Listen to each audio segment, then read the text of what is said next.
I filmed my father in bed with my fiancée, then destroyed their lives with proof. I should have known something was off when Brooke started caring about my family dinners. 4 years together, and she'd treated these monthly gatherings like dental appointments, necessary but painful. Now suddenly she's texting me at work asking what time we need to be at my parents' place, what wine my dad prefers, whether she should bring dessert. I'm a costume designer. My job is literally to notice when things don't fit right. When a character's wardrobe doesn't match their story. When details are off. But somehow I missed all the signs staring me in the face. Maybe because I was drowning in fabric swatches and measurement charts for our upcoming production, a revival of some Sondheim piece that had every critic in Manhattan holding their breath. 14-hour days in the workshop, managing a team of seamstresses who treated deadlines like suggestions, dealing with lead actors who suddenly decided their costumes were restricting their emotional truth or whatever BS they'd learned in their overpriced acting classes. Brooke understood the chaos. She worked in pharmaceutical sales, traveling 3 days a week, living out of hotel rooms and rental cars. We'd made it work for 4 years. The ring I'd put on her finger 8 months ago was supposed to mean we'd figured it out. June wedding. Small ceremony. Our families, close friends, nothing crazy. "You're going to love what your dad and I have planned," she said that Tuesday night, sliding into bed beside me. I was half asleep, pinning reference photos to my tablet. Plan for what? The fundraiser. For your mom's foundation. My mother ran a literacy nonprofit, one of those feel-good organizations that rich people threw money at during tax season. Every year they did some gala thing. I usually showed up, drank the free wine, and left early. "Since when are you involved in that?" She pressed against my back, her breath warm on my neck. "Since your dad asked for help. He wants to surprise your mom with something special for their 30th anniversary. Combine it with the fundraiser." "Dad asked you?" "Last week at dinner. You were talking to your mom about the show." I tried to remember. Sunday dinner had become this weird performance lately. Brooke laughing at my dad's terrible jokes. Him refilling her wine glass before it was empty. Little touches on the arm when they talked. The kind of casual intimacy that develops between people who found a rhythm. "That's nice of you," I said, already drifting off. "I want them to love me as much as you do." Looking back, that should have been the first real flag. Brooke didn't care about being loved. She collected approval like currency, but love? Love required vulnerability she'd never shown anyone. The changes started small. New gym routine. Said she found a better place near her office, wanted to go before work. Made sense. The sudden interest in skincare, dropping hundreds on serums and treatments. "I want to look perfect for the wedding photos," she explained, and what kind of asshole questions that? Then came the phone thing. We'd always been open. Passwords shared, phones left around, nothing hidden. Not because we didn't trust each other, but because we had nothing to hide. Until she started taking calls in the bathroom. Quick grabs when notifications popped up. The screen angled away when she texted. "Who keeps messaging you?" I asked one night, trying to keep it light. "Jenna. She's having drama with her boyfriend again." Jenna was her college roommate, perpetually single, living in Boston. The kind of friend who only called when S-word hit the fan. Reasonable explanation. I let it go. But then Thursday night started. "Book club?" I'd said the first time, genuinely surprised. "Since when do you read?" She'd hit me with a pillow. "I read plenty. Just because you only read scripts doesn't mean the rest of us are illiterate." "What book?" "Some thriller everyone's talking about. You wouldn't like it." She left at 7, came back around 11, always showered before bed. Always had wine on her breath but never seemed drunk. Always had detailed opinions about plot twists and character development that sounded rehearsed, like she'd memorized review snippets. My dad, meanwhile, had discovered golf. 58 years old, never held a club in his life, suddenly he's at the driving range every Thursday evening. Mom thought it was healthy. "He needs hobbies besides work," she'd say. "The stress of running the hospital is destroying him." The timing didn't register. Why would it? What kind of person looks at their fiancé's book club and their father's golf practice and thinks, conspiracy? But the universe has a way of forcing your eyes open. It was a Wednesday, 3 weeks ago. I'd left my wallet in my dad's car after he'd driven us to lunch, some father-son bonding thing he'd insisted on. He was in meetings all afternoon, so his secretary gave me his keys. The receipt was tucked into the center console. Gianni's, that Italian place downtown where you need reservations 3 weeks out. 2 dinners. Bottle of Camus. $347 total. Dated last Thursday. Golf night. I sat in the hospital parking garage for 20 minutes, staring at that receipt. My brain doing gymnastics trying to explain it. Client dinner? But Dad didn't do client dinners. Mom's surprise anniversary thing? But the anniversary was 2 months away. I took a photo and put everything back exactly as I'd found it. That night, I watched Brooke get ready for book club. Really watched. The dress was new, silk blend, the kind that clung but not too obviously. The perfume was different, something with jasmine. She'd done her makeup carefully, the way she did for date nights, not girlfriend hangouts. "What chapter are you on?" I asked. "Almost done. The destroyer is about to be revealed." "Who do you think it is?" She paused, lipstick in hand. "The husband. It's always the one you trust most." After she left, I called Jenna. "Hey stranger." She answered. "How's wedding planning?" "Good. Hey, quick question, what did you think of the book?" "What book?" "The one from book club. The thriller." Silence. Then, "I'm not in a book club. Is everything okay?" I hung up. Sat in our apartment, in the dark, letting the truth settle into my bones like cold water. The Thursday nights. The receipt. The way she'd been with my dad. The little looks. The inside jokes. The casual touches I'd dismissed as familial affection. I could have confronted them. Could have blown up, made scenes, demanded answers. That's what the old me would have done. The version who believed in fighting fair, in talking things out, in second chances. But sitting there in the dark, something shifted. I thought about every fitting I'd ever done, every costume I'd built to tell a story. The way fabric could lie. The way the right outfit could make anyone believe anything. They were writing their own story, my fiancé and my father. Acting out some bargain basement romance while I played the idiot son, the clueless fiancé, the mark too stupid to notice. I opened my laptop and started shopping.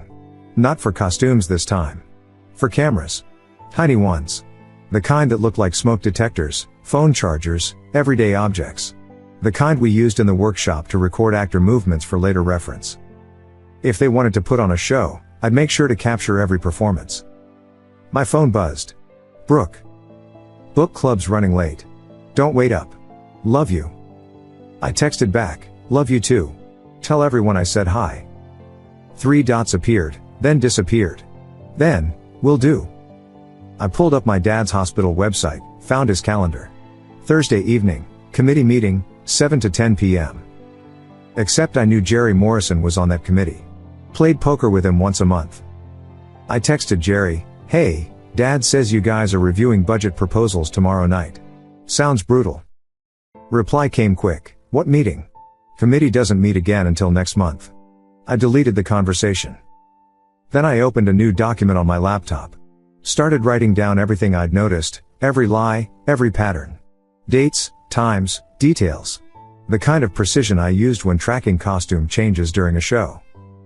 By the time Brooke came home, smelling like cologne that wasn't mine, hair slightly messed despite her careful fixing in the car, I had 3 pages of notes.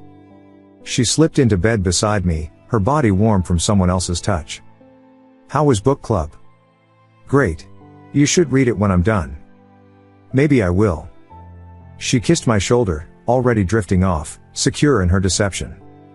I lay awake, planning. They had no idea who they were playing with. I'd spent years creating illusions on stage, making audiences believe impossible things. Building costumes that transformed actors into different people entirely. Now I was going to strip away their costumes, piece by piece, until everyone saw exactly who they really were. My phone lit up with a text from my dad. "Can you stop by tomorrow? Need help cleaning out the garage. Mom's been nagging me about it." I smiled in the dark. "Sure Dad. What time?" "Thursday evening? Around 7? "Thursday. Of course. Wouldn't miss it." Thursday came faster than expected. I spent the morning at the workshop, fighting with a corset that refused to sit right on our lead actress. She complained about every adjustment while her assistant hovered with green juice and reassurances. Normal day. Normal problems. Nobody could tell I was running surveillance scenarios in my head. "You're distracted," said Mallory, my assistant.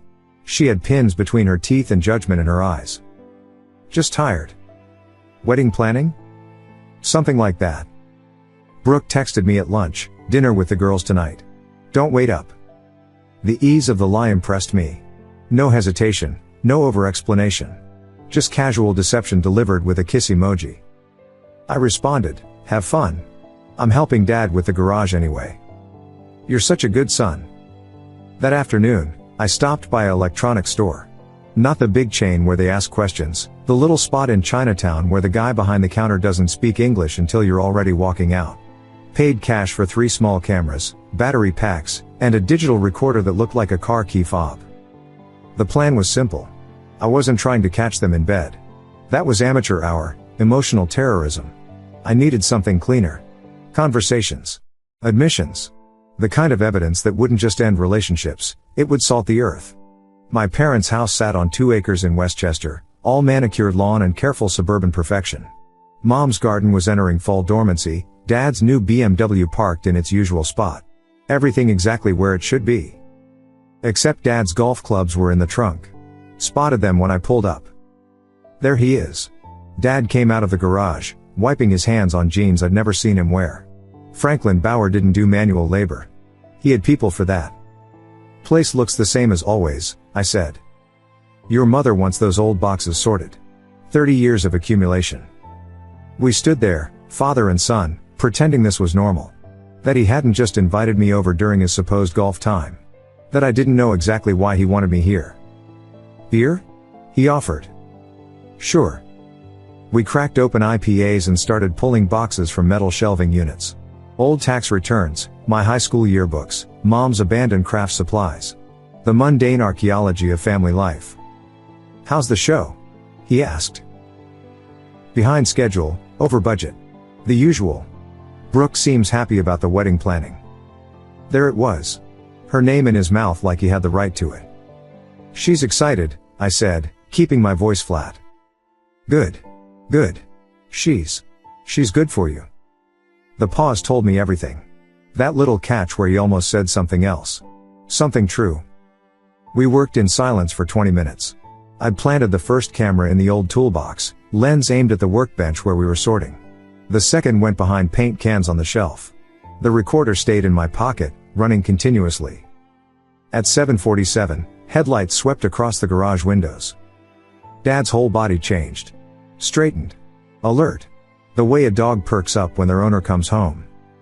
That's probably Mom, he said, badly. Mom was at her sister's in Connecticut. We both knew that. The car door slammed. Heels on the driveway, familiar rhythm, familiar pace. Dad moved toward the door leading into the house, creating distance between us. Brooke walked in wearing her book club outfit, skinny jeans, boots, cashmere sweater that cost more than most people's rent. Her face went through 3 expressions in 1 second: surprise, fear, recalibration. Hey babe. Too bright. Too loud. I thought you'd be done by now. Book club ended early? I asked. Hostile takeover by wine moms discussing school drama. I escaped. She was good. Smooth recovery, believable excuse. Hi Franklin. Franklin. She'd called him Dad for 2 years. Now suddenly formal. Brooke. He nodded, hands shoved in pockets. We all stood there, triangle formation, the air thick with unspoken everything. I should change, she said. Help you guys finish up. We're basically done, Dad said quickly. Actually, I said, there's a bunch more boxes in the back. Could use the help. The look they exchanged was microscopic but there. A flash of panic, suppressed immediately. Of course. Brooke disappeared inside. Dad watched her go. The longing on his face was pathetic. This man who'd raised me, taught me about integrity, about honor, about being good, standing there mooning over my fiancée like a teenager.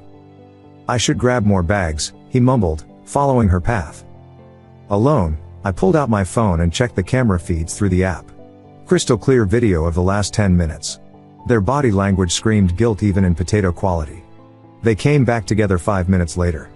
Brooke had changed into yoga pants and one of my old college shirts.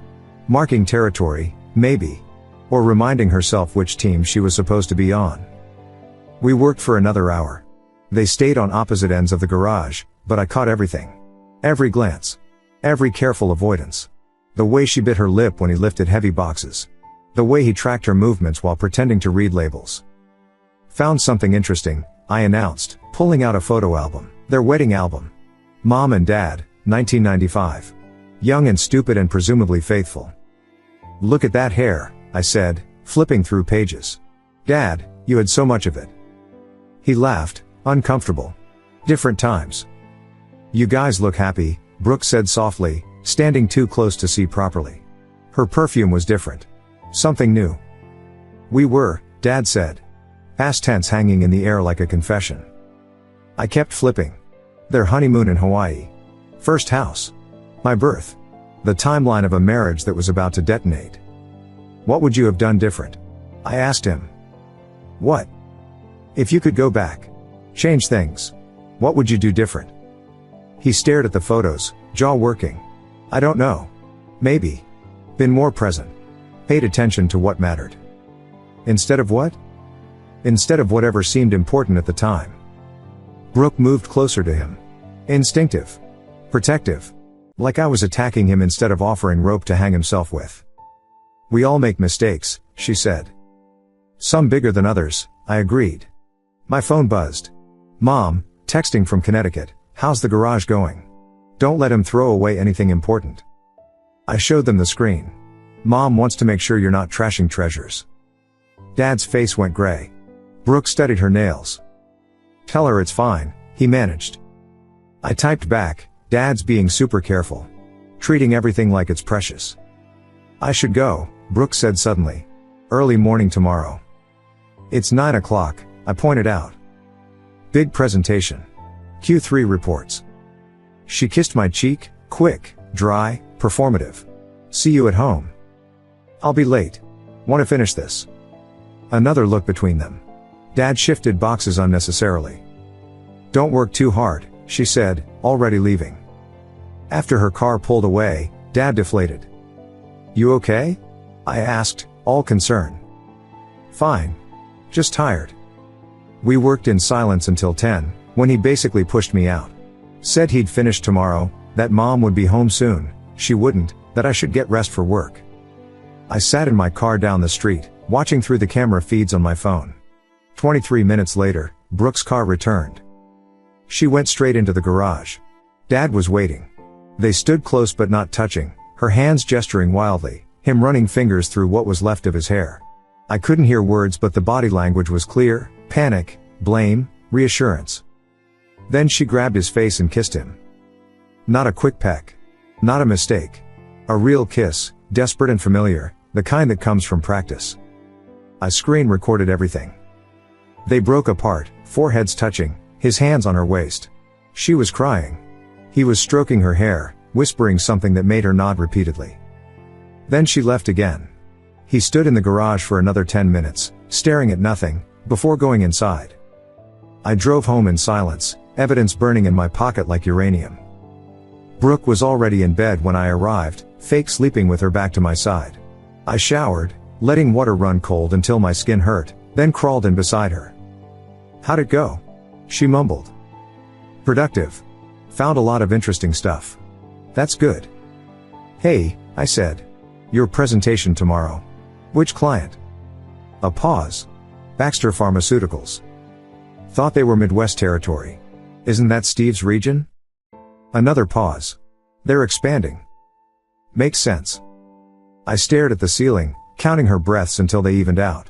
Then I pulled up her company's website on my phone. Baxter was Midwest. Had been for 5 years. Steve's territory, exclusively. Tomorrow was Friday. She had no meetings on Fridays. Never had. But Dad had a conference in Philadelphia. Leaving at noon, back Sunday. I checked his hospital's event calendar. No conference. Then I opened Brooke's laptop, her password was still my birthday, and found her recent searches. Hotels in Philadelphia. Restaurants. Spa packages for couples. In her drafted emails, unsent but saved, a reservation confirmation she hadn't forwarded yet. The Rittenhouse Hotel. 2 nights. King bed. Champagne package. Check-in was tomorrow at 3 p.m. The name on the reservation wasn't mine. The reservation was under Franklin Bauer. My father had used his real name, His actual credit card, his hospital email. The arrogance of it. Or maybe the stupidity. Like I wouldn't find out. Like the world would just politely look away while they played out their dollar store romance novel. I screenshotted everything. The reservation. The spa booking for Saturday afternoon. The dinner reservations at Vetri Cucina, $200 minimum per person, the kind of place you take someone when you're trying to prove something. Brooke stirred beside me. I locked my phone, set it down carefully. "Can't sleep?" she mumbled. "Just thinking about work." "Come here." She pulled me close, her body warm with secrets. I held her while my mind ran scenarios. Confrontation was tempting but useless. They'd deny, deflect, gaslight. Make me the crazy one. The jealous son, the paranoid fiancé, seeing things that weren't there. No. I needed more. Needed them to hang themselves so thoroughly that no amount of spinning could save them. Friday morning came like a fever dream. Brooke kissed me goodbye at 6 a.m., gym bag over her shoulder that I knew contained her weekend clothes. I found the lingerie receipt in her jacket 2 days ago, La Perla, $400 for scraps of lace she'd never worn for me. "Presentation will go great," I said. "Thanks babe. Probably be late tonight. Clients want dinner after." "Which restaurant?" She didn't miss a beat. "They're choosing. You know how pharma guys are." After she left, I called in sick to work. Mallory could handle the fittings. I had bigger costumes to design. First stop, Dad's office at the hospital. I still had my visitor's badge from last month's charity lunch. Security waved me through. Early morning meant empty hallways, skeleton admin staff, nobody to question Franklin Bauer's son dropping by. His secretary wasn't in yet. His office door was locked, but I'd learned to pick locks in college. Long story involving a roommate, a drunk night, and lost keys. The skill came back quick. His desk was a monument to organization. Files labeled, calendar marked, everything in its place. The photo of Mom and me from last Christmas sat next to his computer monitor. We looked happy. Stupid. I planted the first device behind the picture frame, audio recorder, voice activated, 14-day battery. The second went under his desk, tiny camera with motion sensor. In his drawer, I found the burner phone. Samsung flip phone, prehistoric by today's standards. The text history was poetry. "Can't stop thinking about yesterday, Brooke, 11:47 p.m., 2 weeks ago. This is destroying me, Dad, 2:15 a.m., last Tuesday. One more month and we can figure this out, Brooke, Thursday. I love you, Dad," over and over, like a prayer or a pathology. I photographed everything, then put it back exactly as found. His computer was password protected, but the man kept it on a post-it under his keyboard.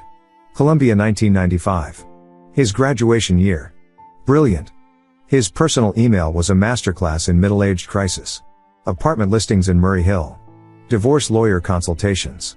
A draft email to Mom he'd never sent, subject line, "We need to talk." I forwarded it all to a new email account I'd created. Evidence folder growing by the minute.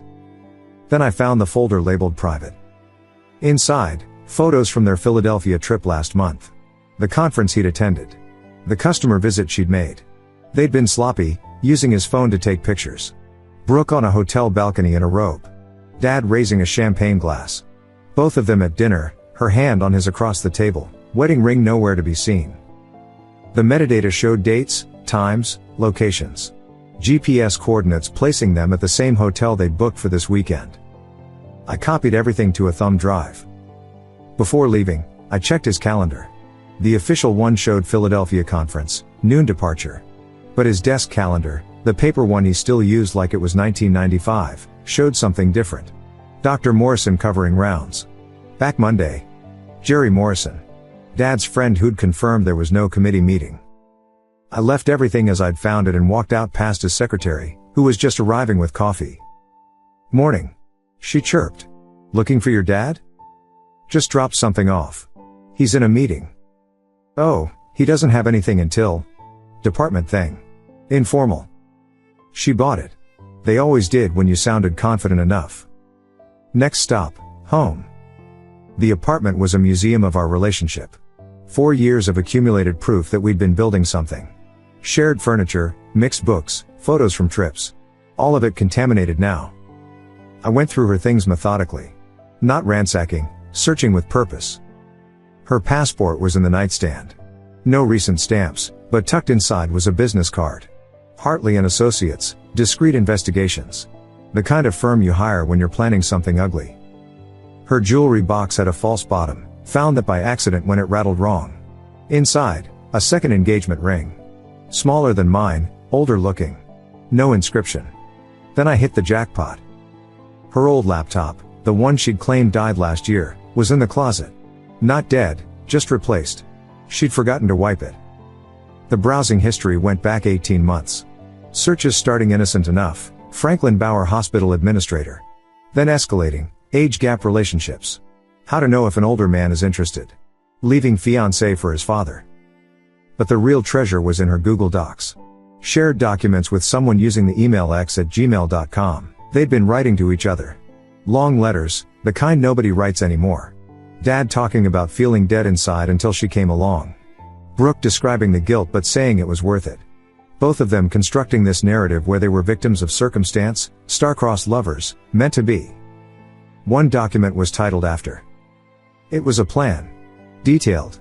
Wait until after the wedding. Let 6 months pass. Dad divorces mom citing grown apart.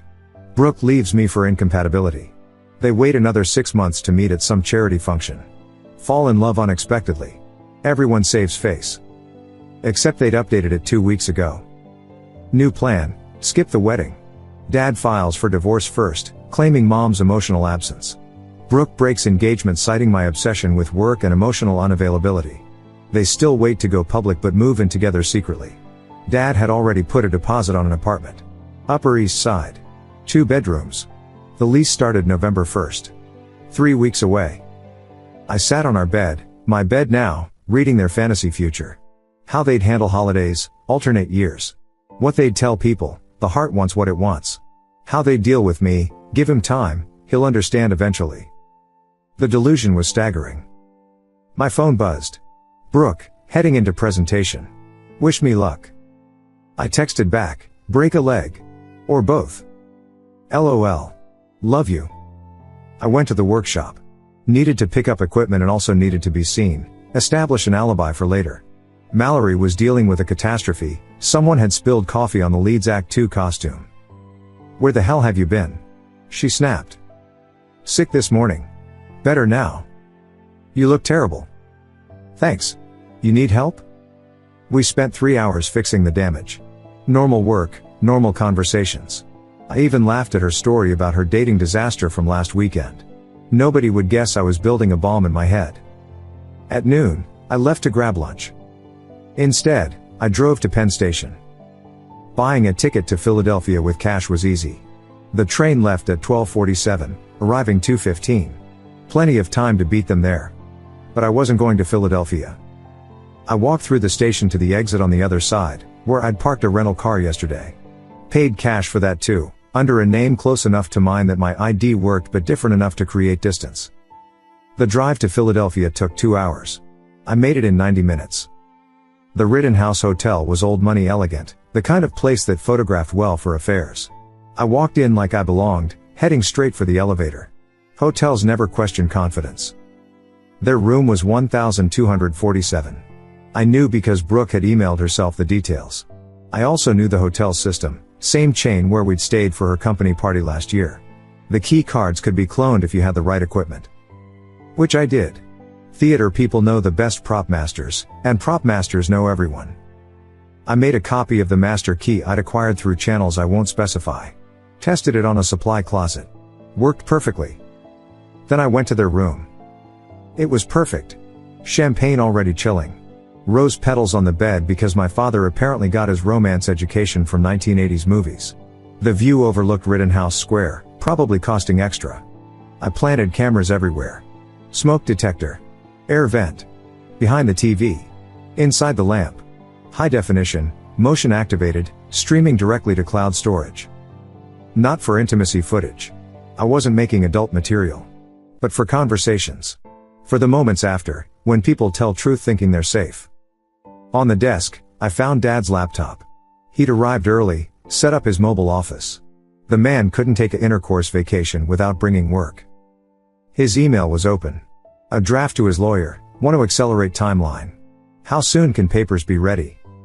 Another to his financial advisor, need to liquidate some assets. Discreetly. And one to Brooke, sent an hour ago, almost there. Can't wait to stop pretending. I photographed everything, then left it exactly as it was. Before leaving, I placed one last thing on the pillow. A single costume pin from my workshop. The kind that would mean nothing to anyone except someone who knew my work. Let them wonder. Let them panic. Let them try to figure out if it was coincidence or warning. I was back on the train to Manhattan by 3 p.m., right when they'd be checking in. Back at the workshop by 5, surrounded by witnesses, working late on the production that was behind schedule. My phone rang at 7. Brooke. Hey babe. Dinner's running late. Don't wait up. How's Philadelphia? I asked. Dead silence. Then, what? The presentation. Baxter's based in Philadelphia, right? Oh. Yeah. Yes. It's fine. Good. She sounded breathless. Panicked. You okay? Fine. Just. The clients are coming back. Got to go. Love you. She hung up. I pulled up the camera feed from their hotel room. They were both there, standing by the bed, staring at the pin I'd left. Dad was pacing. Brooke was holding it like it might explode. I could see their lips moving. Arguing. Pointing. Dad picked up his phone, then put it down. Brooke threw the pin across the room. They were scared. Good. But not scared enough to leave. I watched them convince themselves it was nothing. Watched them pour champagne. Watched them toast to their future. That's when I noticed something in the background of the feed.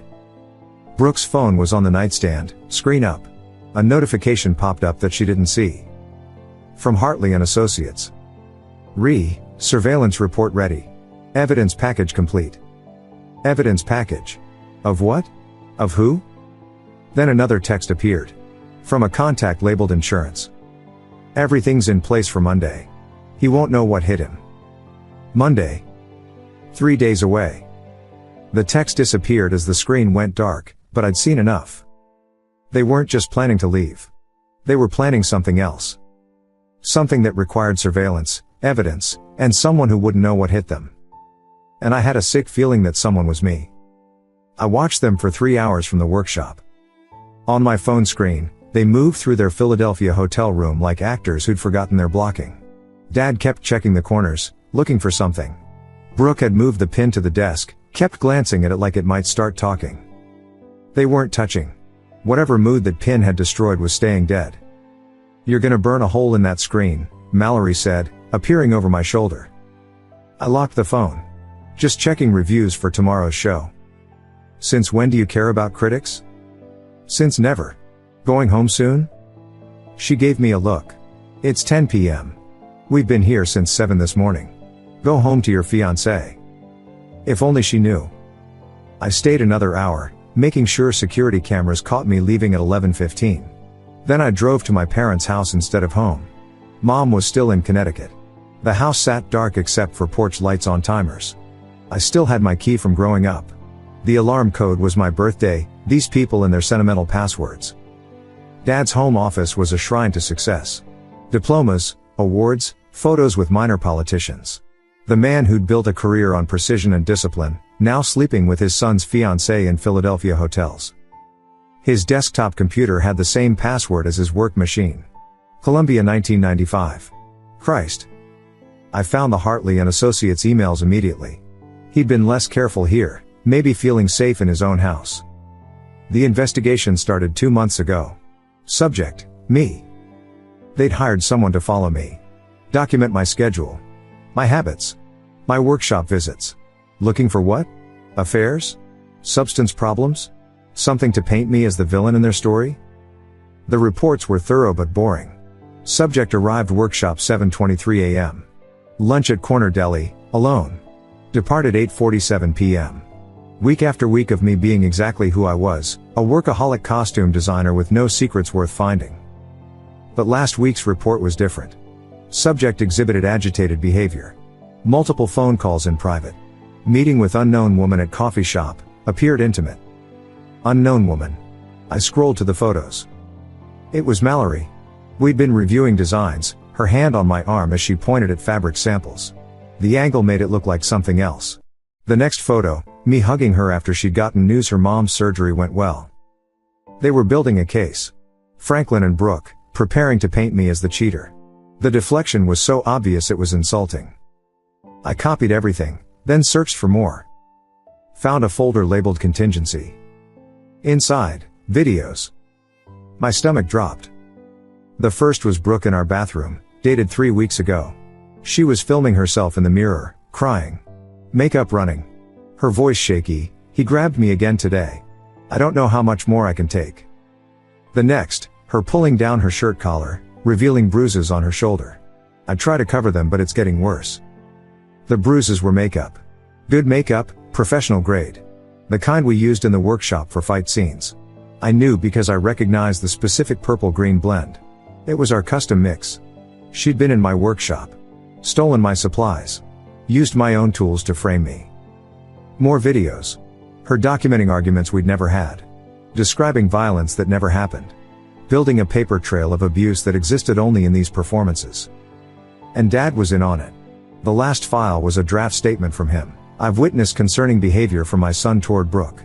As her future father-in-law, I felt obligated to intervene. They were going to destroy me.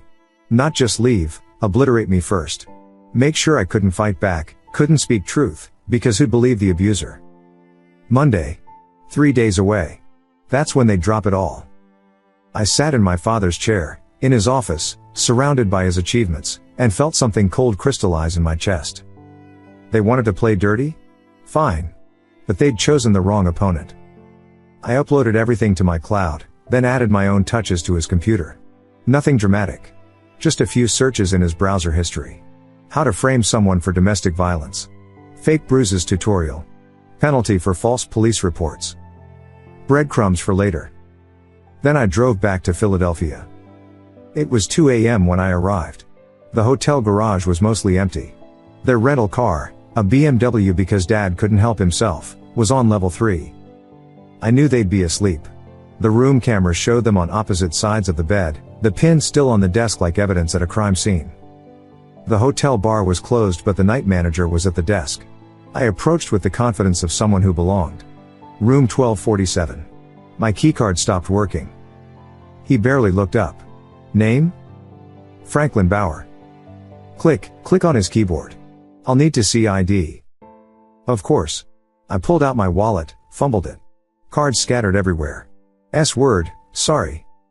As he helped me gather them, I pocketed the blank keycard on his desk. Old misdirection trick, while they watch the big movement, the small one goes unnoticed. Here. I handed him Dad's hospital ID. I'd lifted it from his office earlier. New card activated. Have a good night, Mr. Bauer. I took the stairs, avoiding cameras where possible. The hallway was tomb quiet. At their door, I listened. Nothing. Inside, they slept like the guilty. Dad snoring, Brooke curled away from him. The pin was still there. I pocketed it, replaced it with something better. Our engagement photo, the one from my wallet. But I'd made modifications in the hotel business center. Her face X'd out in red marker. Dad's too. Across the bottom, I know. Then I positioned their phones. Hers, unlocked with her face while she slept, open to the Hartley reports, left on the pillow between them. His, open to the contingency videos, paused on Brooke's abuse performance, propped against the champagne bucket. They'd wake up to their own evidence. But I wasn't done. I found Dad's briefcase, pulled out his hospital badge and the burner phone. Sent one text from it to Brooke's real phone, stop second guessing. Monday we end him. Then I left, silent as smoke. Back in Manhattan by 5 a.m. Home by 5:30, sliding into bed beside my fake sleeping fiancée who'd somehow returned from her client dinner while I was gone. She smelled wrong. Hotel soap. Old man cologne. At 7 a.m., my phone exploded. Brooke calling. I let it ring. Dad calling. Ignored. Brooke again. Then texts. Call me now. This isn't funny. We need to talk. Please. I can explain. I responded to the last one. Explain what? My phone rang immediately. I declined. Text from Dad, don't do anything rash. We should talk. Me, sure. Mom's house. Noon. Bring your girlfriend. Long pause. Then Brooke, it's not what you think. Me, which part? The affair? The frame job? The abuse videos? Be specific. Nothing for 20 minutes. Then Dad, how much do you know? Me, everything. Hartford and Associates sends very thorough reports. I knew I'd gotten the name wrong on purpose. Let them scramble, wonder if I had other sources, other information. Brooke, can we please just talk? Face to face? Me, noon. Mom's house. Or I send everything to everyone. Dad, your mother doesn't need to know. Me, then you better show up. I called in sick again, then went to the bank. Drained our joint account. Canceled the credit cards. Changed the passwords on everything. She'd taught me that preparation was everything when planning to destroy someone. At 11 a.m., I set up the garage again. Cameras in new positions. Recorders everywhere. This time, no hiding it. I wanted them to see some of it, to know they were being documented. I also printed everything. The emails. The photos. The investigation reports. The abuse videos, screenshot by screenshot. Laid it all out on Dad's workbench like evidence in a courtroom. Then I waited. They arrived separately, which was funny. Maintaining the illusion even now. Brooke came in first, saw the printed evidence, and went pale. How? You used my computer to research makeup techniques for the bruises. Cloud sync is a B word. Dad entered, saw the papers, and aged 10 years in 10 seconds. Son. Don't. I held up my phone, showed them it was recording. Everything you say is being documented.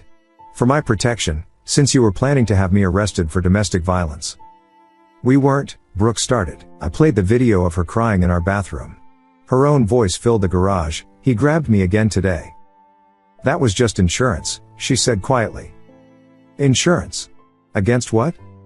In case you found out and got violent. Have I gotten violent? No, but have I ever been violent? Ever? In 4 years? Silence. Dad tried reason. We never meant for it to go this far. Which part? Sleeping with each other? Or framing me as an abuser? He flinched at the language. Good. We fell in love, Brooke said, like that explained everything. When? During family dinners? While planning my mother's fundraiser? Or was it during all those Thursday nights when you were at book club and he was playing golf? They exchanged looks. Yeah, I said. Jerry Morrison says hi, by the way. No committee meetings. No golf leagues. Just lies in hotel rooms. What do you want? Dad asked. Right now? I want to understand the plan. You were going to destroy my reputation, divorce Mom, and then what? Play happy family? Show up to Christmas dinner like nothing happened? We were going to wait, Brooke said. Make it seem natural. Natural? You were going to accuse me of abuse, probably have me arrested, ruin my career, and call that natural? You don't understand what it's like, Dad said. To feel dead inside for years and then suddenly... To suddenly what? Want to sleep with someone 30 years younger?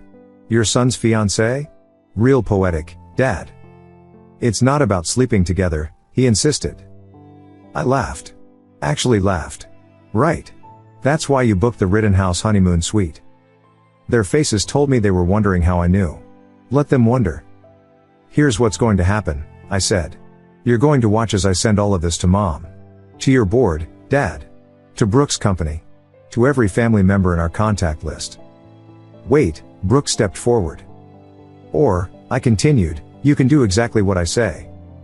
They waited. Transfer the apartment deposit to my account. Both of you resign from the fundraiser committee.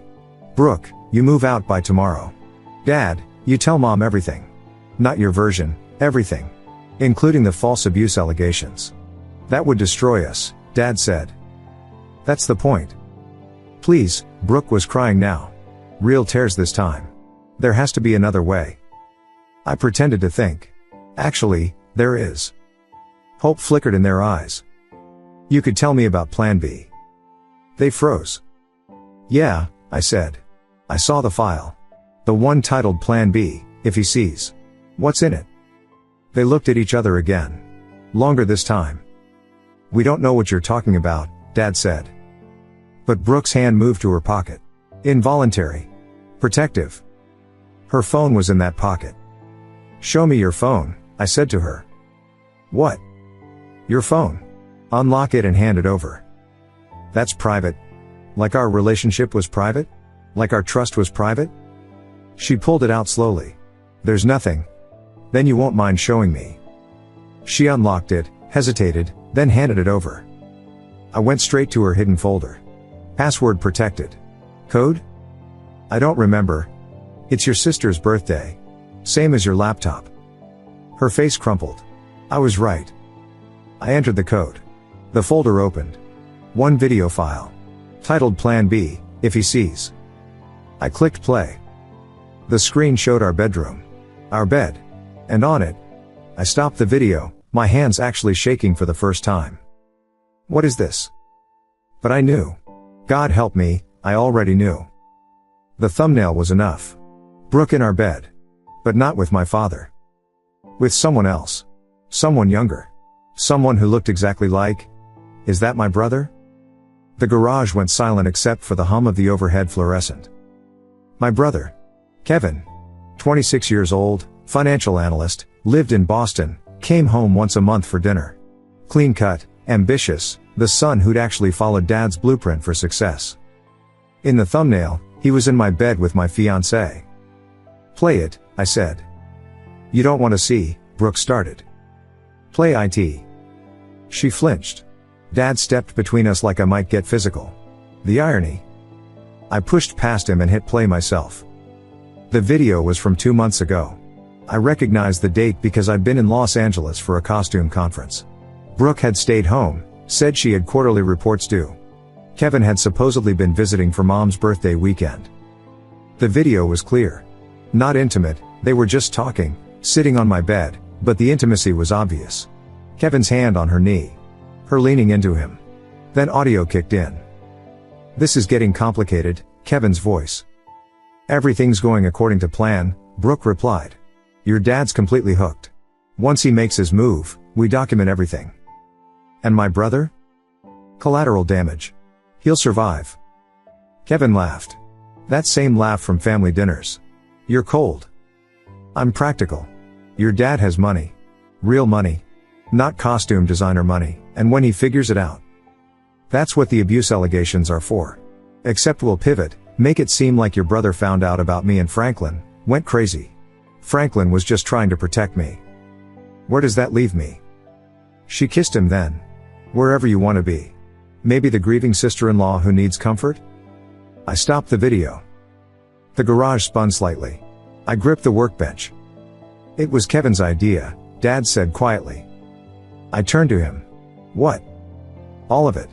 He came to me 6 months ago. Said Brooke was unhappy. That she'd confided in him about problems in your relationship. That she was scared to leave because of how you might react. And you believed him? He had texts. Photos of bruises. The fake ones she made with my theatrical makeup. Dad's face crumbled. I didn't know that then. He said she needed someone with resources to protect her. Someone you'd never suspect. The full picture was forming. A conspiracy wrapped in a conspiracy. So you started sleeping with her to protect her? It wasn't supposed to, he stopped. She was convincing. They both were. Made me feel like I was saving her. I looked at Brooke. And you were playing everyone. She'd stopped crying. The mask was off now, her face cold and calculating. Your family has money. Old money, new money, hospital money. You have a workshop that barely breaks even. So this was about money? Everything's about money. Kevin understood that. Where is he now? Boston, Dad said. I think. I pulled out my phone, called Kevin. Straight to voicemail. Called again. Nothing. Then I noticed something on Brooke's phone. A notification from United Airlines. Flight change confirmation. I opened it. Kevin Bauer, Boston to LaGuardia, landing in 2 hours. He's coming home, I said. They exchanged panicked looks. He doesn't know you know, Brooke said quickly. We could still? Still what? Continue your plan? Frame me for abuse while you all play musical beds? There's another way, she said. I waited. The money. We can split it. Your dad already liquidated assets. Move things around. There's almost 2 million in accessible accounts. You want to buy my silence? I want us all to walk away from this. And Mom? Dad looked away. She'd get half in the divorce. She'd be fine. Fine. My mother would be fine. The casualness of it. The calculation. Like she was just another asset to divide. Here's what's actually going to happen, I said. I'm going to destroy all of you. Completely. Permanently. Son. Don't call me that. I pulled out my laptop, connected it to my phone. Started uploading files. What are you doing? Brooke grabbed for it. I pushed her back. Sending everything to everyone. Wait, Dad shouted. Please. Let's discuss this. We're past discussion. My fingers flew across the keyboard. Family group chat first. 43 members, including cousins, aunts, uncles, grandparents. The subject line, why I'm calling off the wedding. Attached, photos from Philadelphia. The love letters. The hotel receipts. Send. Phone started buzzing immediately. Both of theirs. Mine. Next, Dad's hospital board. 12 board members, CEO, ethics committee. Subject, concerns about Franklin Bauer's professional conduct. Attached, evidence of misused funds, the apartment deposit from hospital accounts, the fake conference receipts. Send. Stop. Dad lunged for the laptop. I sidestepped, kept typing. Brooke's employer next. HR, her direct manager, the regional VP. Subject, ethics violation, Brooke Winters. Attached, evidence of falsified client meetings, misused company credit cards for personal trips, the private investigator receipts billed to her expense account. Send. You're destroying everything. Brooke screamed. Yes. I am. Mom was calling. I declined. She'd get her own package soon enough. Then I opened Facebook, Instagram, LinkedIn. Started posting. To everyone wondering why our June wedding is cancelled, I discovered my fiancée has been having an affair with my father. Also, plot twist, she's been sleeping with my brother too. Evidence attached for anyone who thinks I'm making this up. The photos were damning but not explicit. Just enough. Them entering hotels. The kiss in the garage. The love letters. The reservation confirmations. Post. Post. Post. My phone was exploding now. Calls, texts, notifications. Kevin calling. I answered this time. What did you just do? He screamed. Hey brother. How's Boston? Take it down. Take it all down now. Can't do that. But hey, your flight lands at 4, right? Mom will probably be at the house. Should be fun. I'll destroy you. Like you tried to frame me for abuse? That threat's recorded, by the way. I hung up. Dad was on his phone, trying to do damage control. No, it's not true. He's having a breakdown. The stress of work. Brooke was just standing there, watching her life implode in real time. Her phone lit up with notification after notification. Your sister's calling, I told her, noting the screen. She didn't move to answer. Oh, and your parents? Nothing. Looks like your boss too. She finally looked at me. You have no idea what you've done. Enlighten me. Kevin has things on you too. Real things. Like what? Like the investor you've been talking to. The one willing to fund your own design house. My blood chilled. I'd told no one about that. The meetings had been secret, preliminary. How?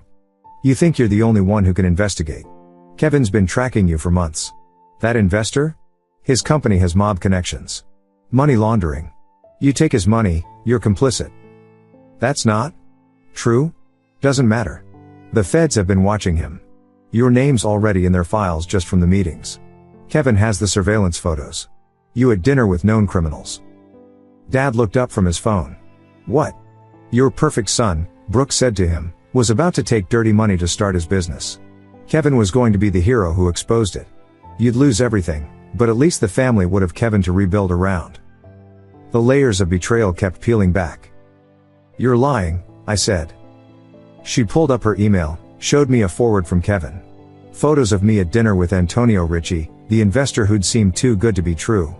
The other men at the table I didn't recognize, but the FBI file Kevin had somehow obtained identified them clearly.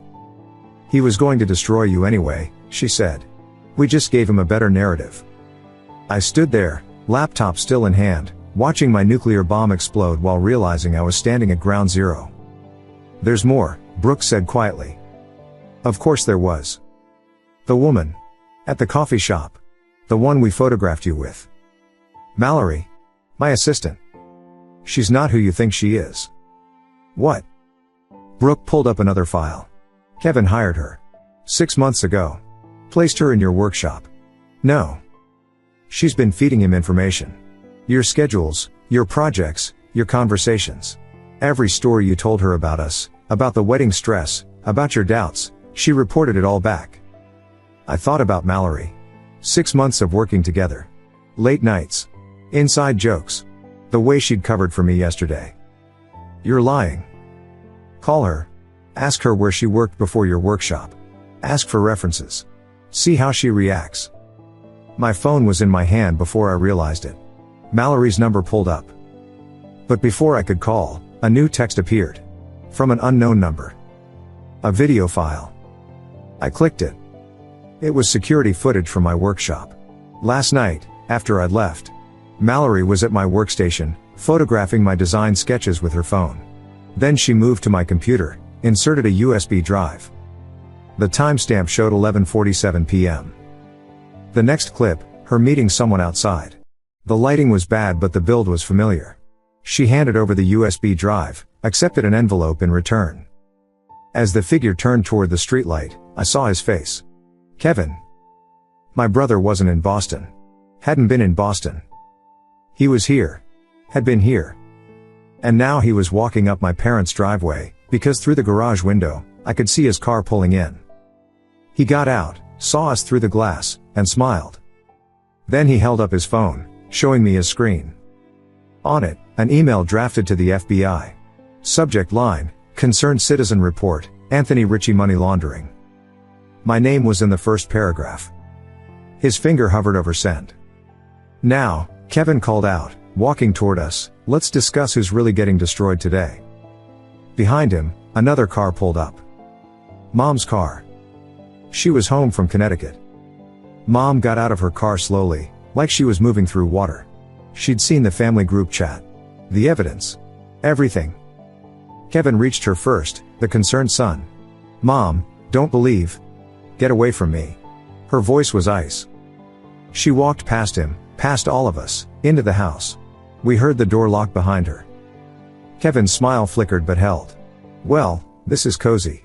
"You piece of S-word," I said. "Language. We're family." He strolled into the garage like he owned it, surveying the printed evidence on the workbench. "Thorough. But you missed some things. Like you hiring Mallory? That was good, right? She really sold the concerned assistant role. Academy Award worthy." "Why?" Dad's voice was broken. "Kevin, why would you? Why?" Kevin turned on him. "You want to know why? Because I've spent 26 years being the good son. The one who followed your blueprint. Finance degree, MBA, the job at the firm you approved of. And what did it get me?" "Everything," Dad shouted. "We gave you everything. You gave him everything." Kevin pointed at me. "The artist. The creative one. The one who got to follow his dreams while I sat in cubicles crunching numbers." "So this is about jealousy?" I asked. "This is about balance. About taking what I'm owed." Brooke had been quiet, but now she laughed. "Tell them the real reason." Kevin's jaw tightened. "Shut up." "No, they should know." She turned to us. "He's broke. Completely broke. Gambling debts. Bad investments. He owes some very unfriendly people about $300,000. "You swore," Kevin started. "That was before you played me too." She held up her phone. "Yeah, I found the texts. You were going to throw me under the bus once you got the money. Make it seem like I seduced both of them. The alliance was fracturing. Good. So you orchestrated all of this for money?" I asked Kevin. "I orchestrated this to survive. Do you know what they do to people who can't pay? These aren't bank loans. These are the kind of people who break fingers for being a day late. So you decided to destroy your entire family?" I decided to use the resources available. Dad's money, Mom's trust fund, the family investments. All sitting there while I was about to get my legs broken. Dad sank onto a workbench stool. You could have asked. For 300 grand? Hey Dad, I lost a fortune gambling, can you bail me out? You would have lectured me about responsibility and life lessons. He was probably right. My phone buzzed. The FBI email still on Kevin's screen, still unsent. Here's the thing, Kevin said. We can all burn together, or we can make a deal. What deal? The trust fund. Mom's father set it up. What, 5 million? I need 300,000. You all sign off on an early disbursement for medical emergencies and I disappear. Clean slate. Mom will never. Mom will do it to protect you from federal investigation. One son in prison, the other destroyed by scandal? She'll pay. Through the window, I could see neighbors starting to gather. Word was spreading. Small town gossip at the speed of light. You really thought this through, I said. I had help. He glanced at Brooke. She was supposed to get Dad to liquidate more, but you moved too fast. And Mallory? Already on a flight to Miami. Cash payment, new identity lined up. She was never really Mallory anyway. My entire support system, fake. Built by my brother to destroy me. The investor thing, I said. Richie. You set that up too? That was lucky. You reached out to him yourself. I just made sure he'd bite. Promised him your designs would be perfect for laundering money through fashion. International shipments, inflated invoices, untraceable cash flow. I never agreed to any of that. Doesn't matter. You met with him 5 times. Your laptop has his financial documents cached. I made sure Mallory uploaded them. Your browser history shows research into his companies. It's enough. Mom appeared in the garage doorway. She'd been listening. All of you, she said quietly. Every single one of you betrayed this family. Mom, Kevin started. 300,000? She was holding her phone, bank app open. That's what you need? Mom, don't, I said. Quiet. She looked at Kevin. You want money? Fine. But not from the trust. She turned her phone to Dad. The joint account has 400,000. Your midlife crisis fund, right Franklin? The one you thought I didn't know about? Dad went white. Oh, I've known for months. The withdrawals, the transfers. I assumed it was for a mistress. Just didn't know it was our son's fiancée. She initiated a transfer. Kevin's phone pinged. 300,000. Your debt. The rest goes to your brother for what you've done to him. Mom. Leave. Now. Don't come back. You're not my son anymore. Kevin looked at the phone. The money was there. Fine. But the FBI thing. I cut him off. Already handled. He frowned. What? I pulled up my phone, showed him an email I'd sent 10 minutes ago while he was grandstanding. To the FBI, ceasing a lawyer I'd contacted. Preemptive disclosure. My lawyer informed them I was approached by Richie, felt uncomfortable, and broke off contact. All meetings were recorded. I held up my phone. Every conversation. Legal in New York. One-party consent. You recorded everything. Including Richie explicitly stating he wanted to use my business for illegal purposes, and me explicitly declining. Also got him admitting to the money laundering on tape. FBI was very interested.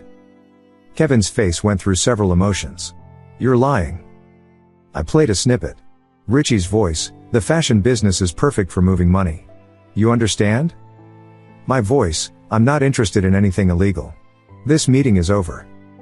UF word. Recorded that too. You admitting to setting me up, hiring Mallory, orchestrating everything. Conspiracy, fraud, defamation. Should I continue? Brooke was backing toward the door. I'm leaving. No, Mom said. You're staying until the police arrive. You called the cops? Kevin stepped back. 5 minutes ago. Fraud, conspiracy, extortion. They're very interested. Sirens in the distance. Getting closer. Mom, please, Kevin pleaded. You destroyed everything. Your brother's career, your father's reputation, our family. For gambling debts. I was desperate. You were weak. And cruel. And now you're done. The sirens were louder. Kevin looked at the door, calculating. Run, Mom said. See how far you get. He didn't run. Not yet. Brooke was crying again. Real tears this time. I just wanted security. Is that so wrong? You had security, I said. You had me. You had passion for your work. Not for me. So you F-word my family? Literally? It wasn't supposed to go this far. Dad hadn't moved from the stool. He looked broken. Old. Finished. 2 police cars pulled up. Kevin made his choice then. Bolted for the back door. He made it about 10 feet before Officer Morrison tackled him. Jerry Morrison's son. The irony wasn't lost on me. They cuffed Kevin as he screamed about setups and entrapment. Brooke went quietly. Dad wasn't arrested, his crimes were moral, not legal. But as they led Kevin and Brooke away, he looked like he wished they'd taken him too. Mom stood beside me, watching the circus. Neighbors filming on phones.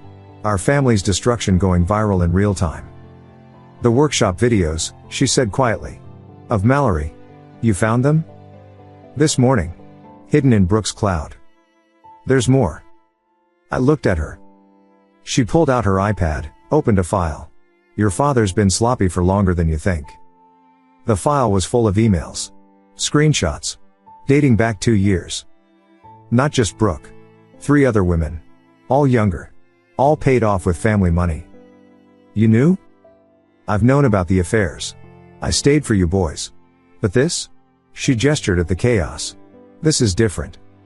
She scrolled to one particular email thread. From a year ago. Dad to someone named Catherine. Getting rid of him would be easy. Make it look like work stress. Mental breakdown. Nobody would question it. Him was me. They'd been discussing me. A year ago, I had that big commission fall through, I said, remembering. Lost the Broadway contract. It didn't fall through. Your father had connections. He sabotaged it. Why? Because Catherine was connected to the producer. She wanted you gone so there'd be more money for her. Another layer. Another betrayal. How long have you been collecting this? 2 years. I have forensic accountants, private investigators, lawyers. I was building a case. Why didn't you? Because I wanted to protect you. Both of you. But Kevin chose his path, and you needed to see the truth yourself. She pulled up another file. This is why I came back from Connecticut early. It was a video file. Security footage from our apartment building, dated last week. Kevin entering with a key. Kevin in our apartment, going through drawers. Kevin installing something under our bed. What did he install? Mom zoomed in. A small device. Recording device? Camera? I had my investigator check this morning after your posts, she said. She showed me photos. Our apartment, multiple hidden cameras. In the bedroom, bathroom, living room. All installed over the last month. He was recording us? Everything. Every conversation, every intimate moment. Building blackmail material. I felt sick. There's more in Brooke's phone. The one the police have now. A folder labeled insurance. What kind of insurance? She looked at me with sympathy. The intimate kind. Videos of you too. Kevin was going to release them if you fought back. The violations kept stacking up. But here's the thing, Mom said. I found something else in Kevin's apartment yesterday. She pulled up one last file. He wasn't just recording you. The video showed Kevin's laptop screen. He was typing an email to Dad's hospital board. Attached were files labeled Franklin Bauer, embezzlement evidence. He was going to destroy Dad too? Everyone. You, Franklin, Brooke. Take all the money and disappear. But the gambling debts? Mom smiled coldly. There are no gambling debts. I checked. Kevin's been moving money to offshore accounts for 6 months. He created the debt story for sympathy if caught. The final revelation. So this whole thing was Kevin playing everyone, including Brooke. We stood in the wreckage of our garage, watching police cars disappear with my brother and ex-fiancée.